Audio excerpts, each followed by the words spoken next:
Virgo Rising 2022 is quite literally a year of huge focus on finding your person, your committed relationship. It's rare that I actually can say this, like so many people want it to be them always, but in reality, it's stark, like how much focus is really on relationships for you this year. So if you're excited to dive into what exactly 2022, the year ahead, holds for you and your rising sign, make sure that you like, subscribe, and hit that notification bell so you are always up to date with what the stars have in store for you. Side note, if the scenery, lighting, what I'm wearing, everything changes throughout this, it's because 12 rising sign videos is going to take a couple days to get through since these are pretty extensive. So starting out on Sunday, we're going to see how this goes, but yeah, there's going to be some like cut paste, you know the drill.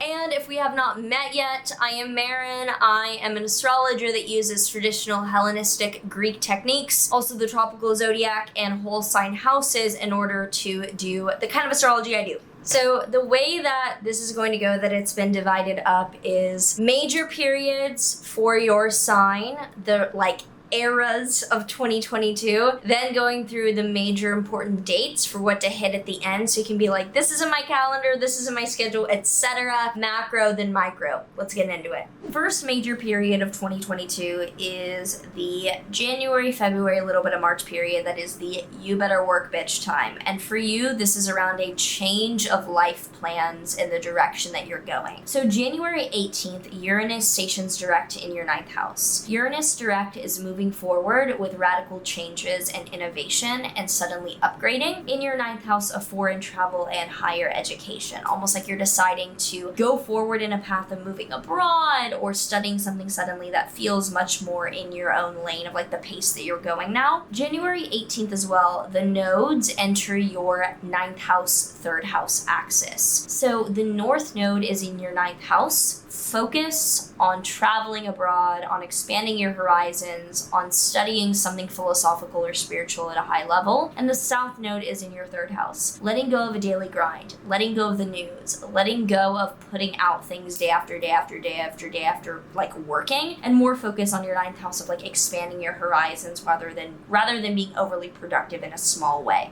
On January 29th, Venus stations direct in your Capricorn 5th house. So Venus was retrograde as we entered the year, and with it direct, it shows that you are now attracting things that were long reconsidered in your 5th house of children, creativity, and romance, which is really the first seeds of the relationship focus, is the fact that things are moving forward in your dating life early on in the year. Now, the Saturn-Uranus square is still within 2 degrees, and Saturn in your 6th house is showing a lot of focus on maturing or finding more structure in how you handle your physical health or your coworker dynamics. And Uranus, square that in your 9th house of higher education or foreign travel, is showing that your sudden changing and innovative plans for where you want to go are throwing how you take care of your physical body or your workplace for a loop. That you're upgrading much faster than your physical body or your coworkers can deal with. The second major period for the year ahead is the crazy time of Pisces into Taurus season, which is March into May. And this is a really big focus on partnership for you.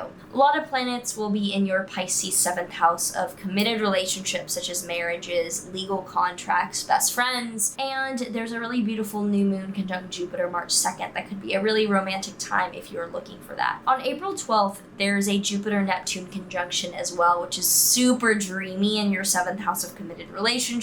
And on April 29th, there's a Pluto retrograde in your 5th house of romance or children or creativity, almost like you are rethinking the large changes that you made in your relationship world. On April 30th, there is a solar eclipse in your 9th house, so a sudden, vast new beginning that catalyzes a lot of life changes revolving around foreign travel or higher education. And on May 10th, Jupiter enters your Aries 8th house. So growth, expansion, and optimism is entering your 8th house of finance and investments. On May 16th, there is a lunar eclipse in your 3rd house, which closes out this period of the year with a letting go of day-to-day communication, writing, tasks, productivity. You're like, I'm done with the small scale, onward and upward. That summer is a big summer of slowing down, a lot of planetary retrogrades. So June 4th, Saturn, a planet of maturity and structure, is moving retrograde, and you'll be rethinking those things in your 6th house of coworkers or pets or health issues. June 28th, Neptune, a planet of delusion, dreams, even nightmares, stations retrograde and turns inward in your 7th house of committed relationships. On July 28th,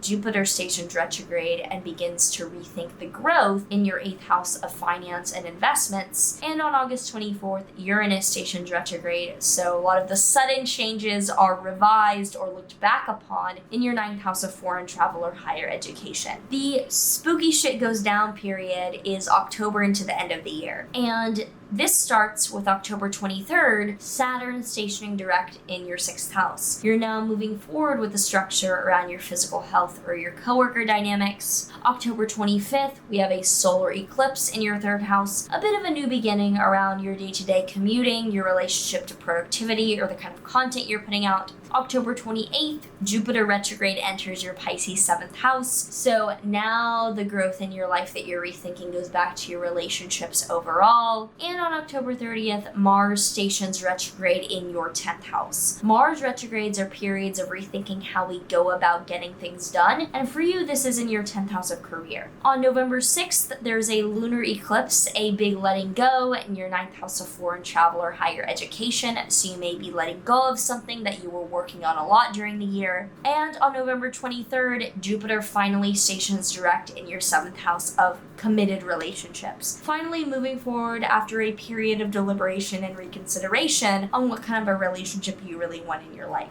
On December 3rd, Neptune stations direct in the same part of your chart, which is moving forward with the dreamlike aspect. And on December 20th, Jupiter enters your Aries 8th house. Growth, expansion, and optimism is firmly moving into your 8th house of finance and investments.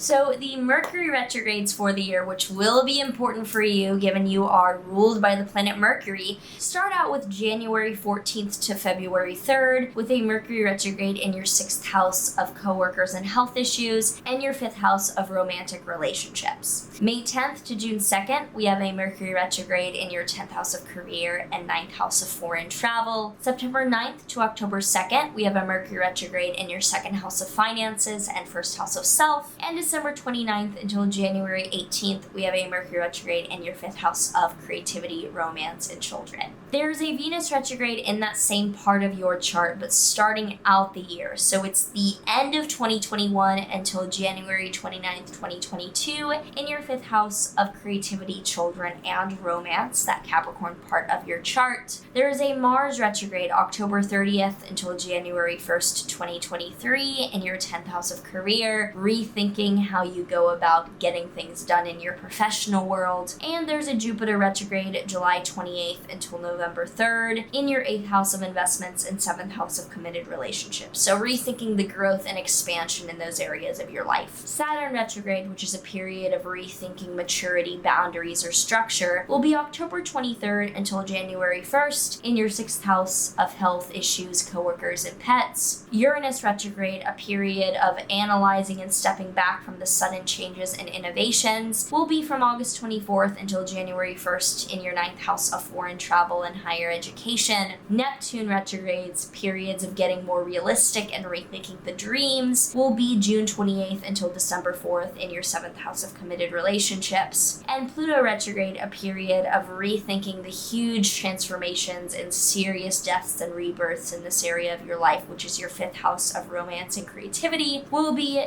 April 29th until October 8th. Now, the eclipses in your chart will be in your 9th house, 3rd house axis, with the major world events catalyzing change showing up as moving forward with higher education, foreign travel really expanding your vision, and letting go of day-to-day learning, focus, or commuting like small-scale tasks. So April 30th, there's a solar eclipse, a huge new beginning in your 9th house of foreign travel or higher education. May 16th, there's a lunar eclipse, a letting go in your 3rd house of more short-form communication and daily commuting and travel. October 25th, there's a solar eclipse in that same 3rd house, so a new beginning around communication, short-term travel, or any type of like short-form project. And November 6th, there's a lunar eclipse in your 9th house, so a letting go of something around foreign travel or higher education in your life.